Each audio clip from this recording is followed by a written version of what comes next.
আমার এই বয়সের সন্তানের লাশ আমার কান্দে,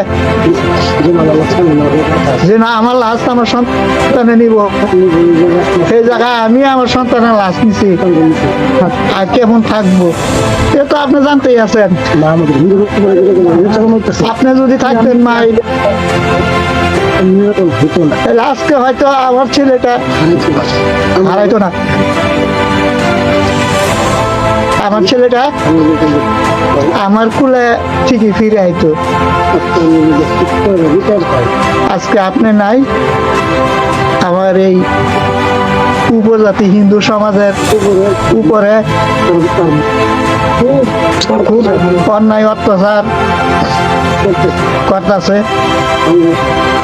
আপনার এখন জীবনের কোনো নিরাপত্তা নাই, এখন আর কি কইয়াম। আমি একটা সুস্থ বিচার চাই।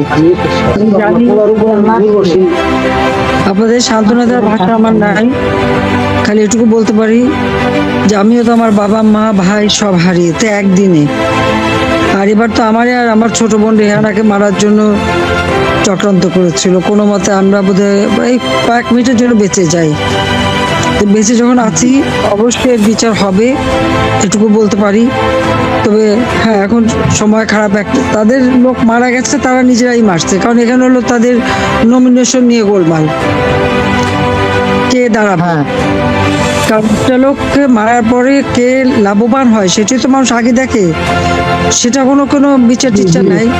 হঠাৎ এই দীপকরে এমন ভাবে, মানে দীপক দাসের যেভাবে মারলো, মানে এরকম বিভৎস ভাবে মারা, তারপর আবার আগুন দিয়ে পোড়ানো, ঠিক পুলিশদের মেরে মেরে পা বেঁধে আগুন দিয়ে পোড়ালো, পিটিয়ে পিটিয়ে মারলো, আর ঠিক একই ঘটনা তারা ঘটালো।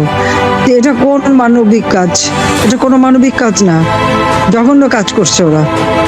এই পাপের শাস্তি ওদের পেতেই হবে।